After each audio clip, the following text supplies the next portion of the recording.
Детям до 14 лет рекомендуется смотреть вместе с родителями.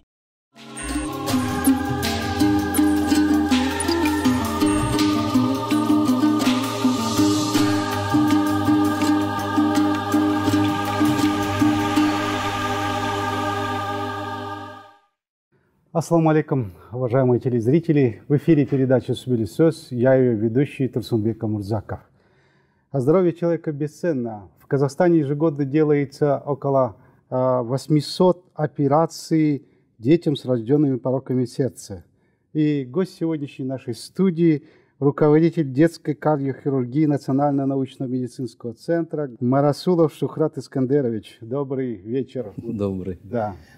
Ну, сами понимаете, любое операционное вмешательство в тело человека – это, ну, в общем, из ряда вон выходящие события. И тем более делать операцию на сердце – это, наверное, можно так сказать, один из таких вот важнейших операций. Вы провели свыше 1000 операций на детей, и это имеете такой колоссальный опыт. Но все же, когда вы делаете маленькому ребенку операцию на сердце, это, ну, наверное, я вот думаю, что это, наверное, такое неповторимое ощущение.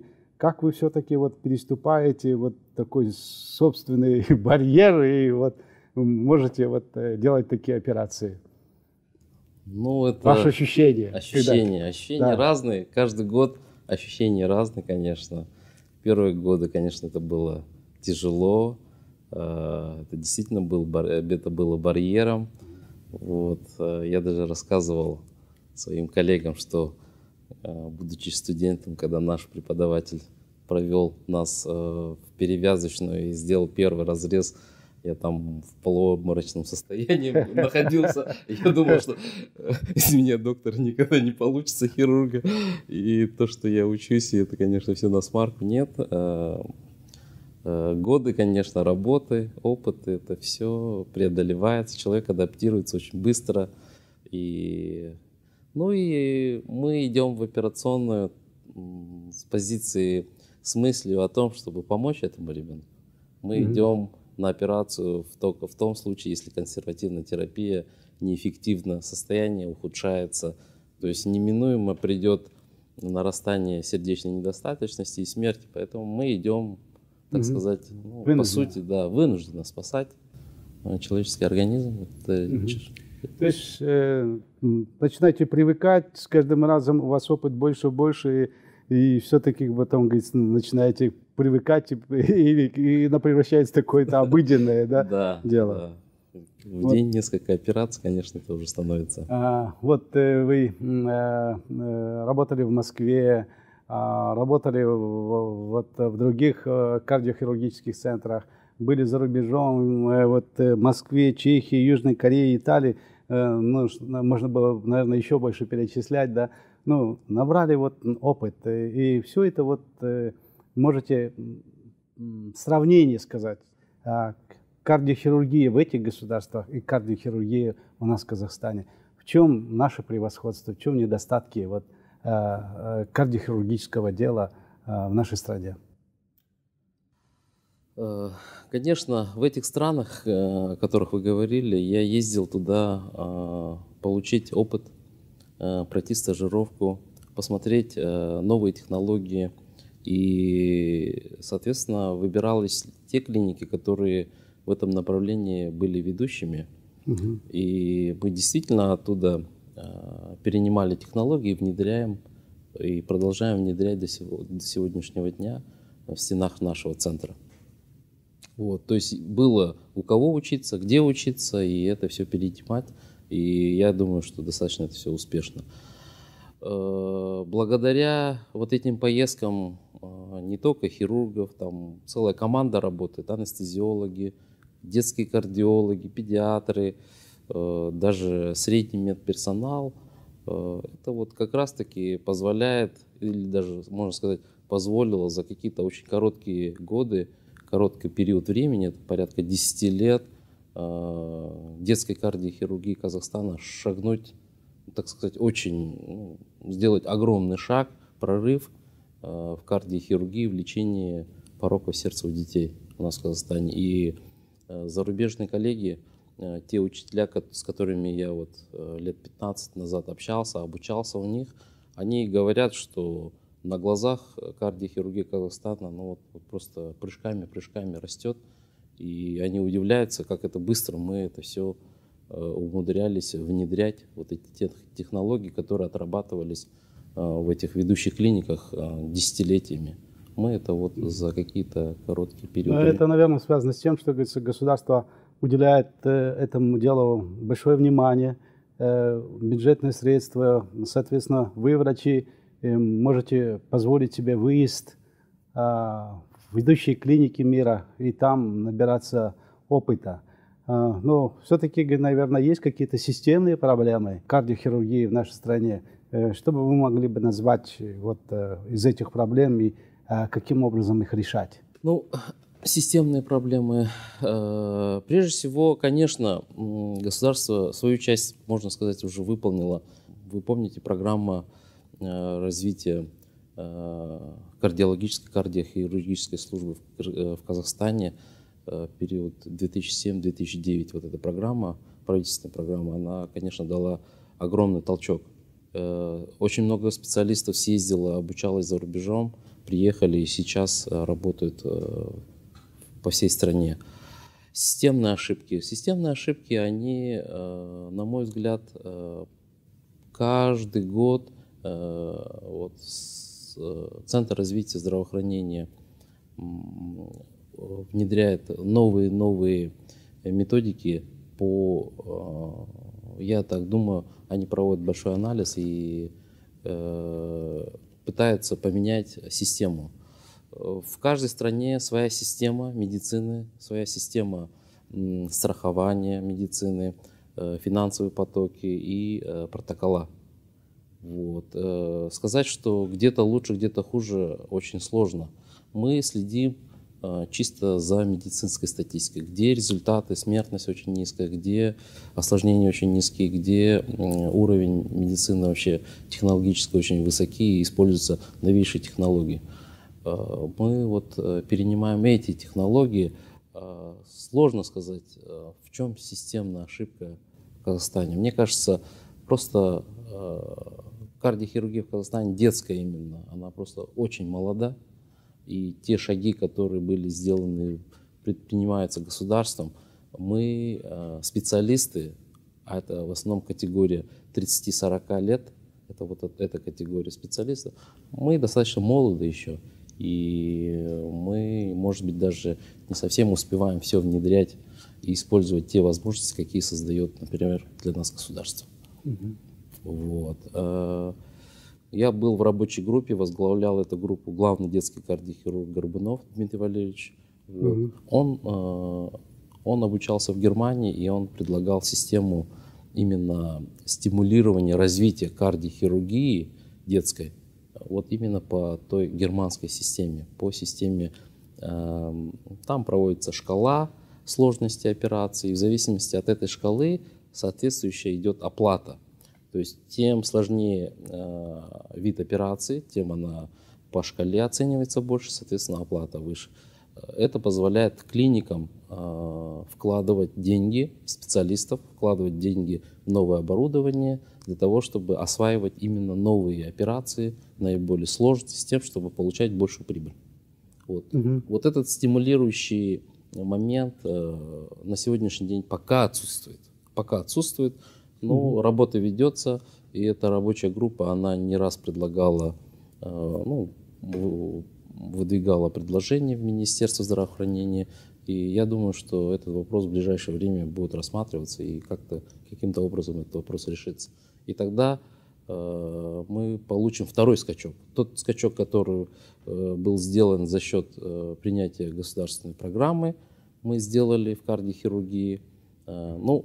Эта программа большой скачок дала, конечно, развитию кардиологии и кардиохирургии в отношении взрослого населения.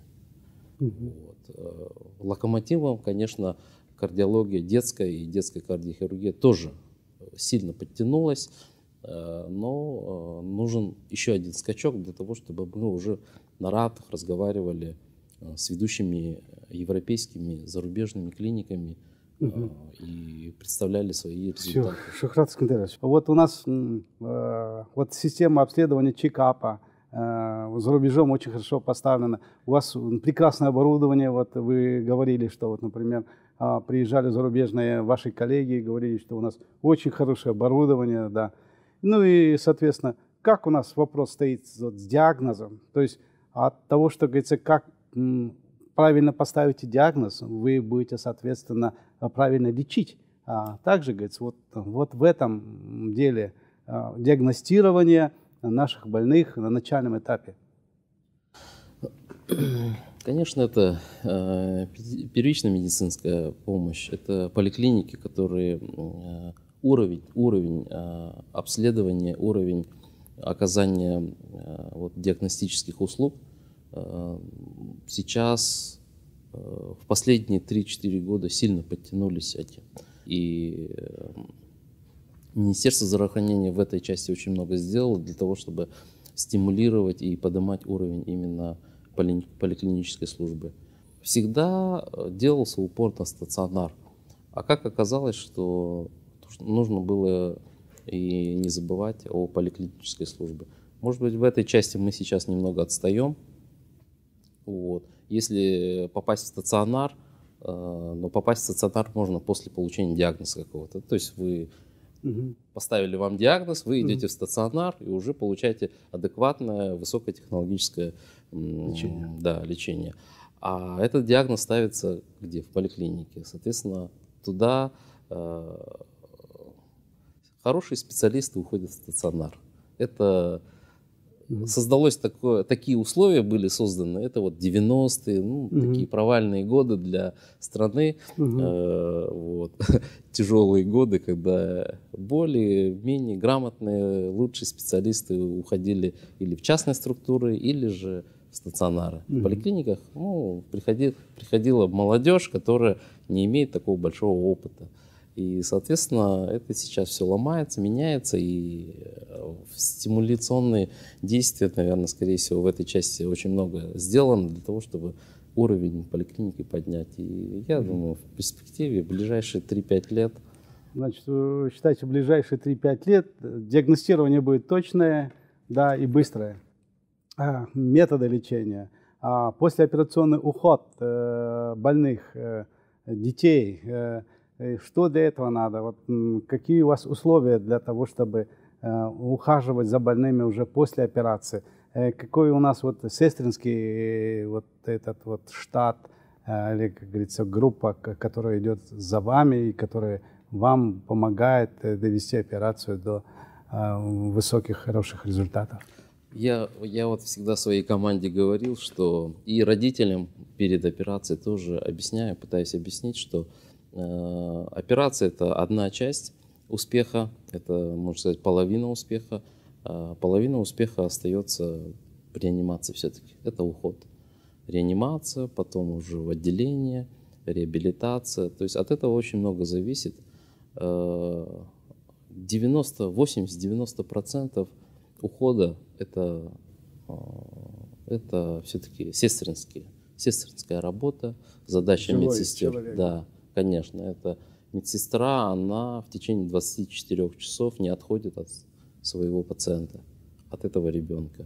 Мы пытаемся у себя внедрить и уже близки к этому, что одна медсестра должна ухаживать за одним малышом. То есть по правилам, по нашим стандартам, одна медсестра должна ухаживать за 3 детьми после операции.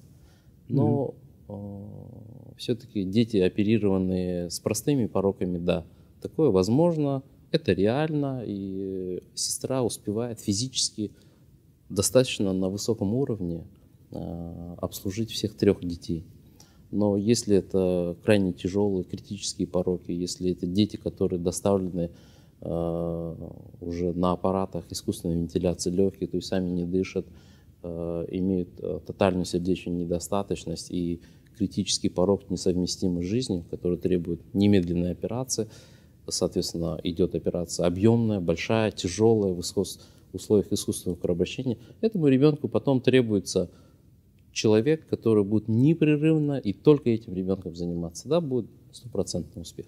Если она будет заниматься этим ребенком, потом уходить ко второму ребенку, заниматься 20 минут, со вторым, третьим ребенком еще 20 минут, она к этому ребенку первому вернется через час. За час у такого ребенка может случиться что угодно. И поэтому во многих странах сейчас, особенно это вот в юго-восточных странах, в большинстве из них уже как стандарт идет, одна медсестра ухаживает за одним пациентом. То есть сестринское внимание идет 100% максимально к пациенту. Врачи, да, там на 10 человек может один врач быть, но сестринская часть это вот один пациент, одна медсестра. Вот это максимальное внимание. Вы каждый раз осваиваете новые методы лечения. И вот такой метод лечения, о котором вы говорите, мини-инвазивное лечение. То есть это вы считаете такой метод лечения эффективным, этот метод лечения перспективным. То есть на такие методы лечения надо по возможности переходить на работу со всеми больными, да? То есть работать со всеми больными. Да, есть категории пациентов, которых можно прооперировать без разрезов. Да, есть пороки сердца, которые можно устранить путем доступа через сосуды. Мы сейчас говорим, очень распространена методика стентирования коронарных артерий. Да? То есть есть альтернатива идти на открытую операцию, или же путем разреза грудной клетки, или же идти трансвенозно идти к сердцу. То же самое методика интервенционных вмешательств у детей во всем мире широко развита и внедрена очень хорошо. Даже и приводится статистика, что на одну открытую операцию проводится чуть ли не 1,2 интервенционных вмешательств, где-то даже 1,5. То есть закрытых, да. У нас в стране статистика совершенно иная. На одну интервенционную операцию приходится 5 открытых операций. Вот. И, соответственно, открытая операция это более травматичная. Расходы на реабилитацию очень большие, пребывание в стационаре большие. Потом, даже если все успешно проходит, через год, через два идут проблемы у детей с деформацией грудной клетки, грудины. То есть, опять-таки, возникает необходимость идти к тому же не травматологу, педиатру, детскому ортопеду, для того, чтобы разбираться с вопросами уже деформации грудной клетки. Это достаточно травматично. Открытая операция – это травматичная операция. То есть надо избегать открытых операций? Максимально стараться внедрять технологии мини-инвазивные. Еще 20 лет назад мой учитель, профессор Джушубаев, он об этом говорил. Он вообще в этом отношении один из ведущих специалистов Средней Азии, который вот еще 20 лет назад он пытался все это внедрять и до сих пор внедряет новые методики, новые технологии мини-инвазивные, которые видит где-то в зарубежных клиниках, он пытается в Казахстане это все внедрить. Ну что ж, Шухрат Искандерович, большое вам спасибо за интересную беседу. Всем телезрителям хочу пожелать, чтобы наши дети не болели, было, чтобы побольше таких высококвалифицированных врачей, как вы, Шухрат Искандерович. Спасибо большое. На этом передача завершается. Всего вам доброго. Аман сау болыңыздар.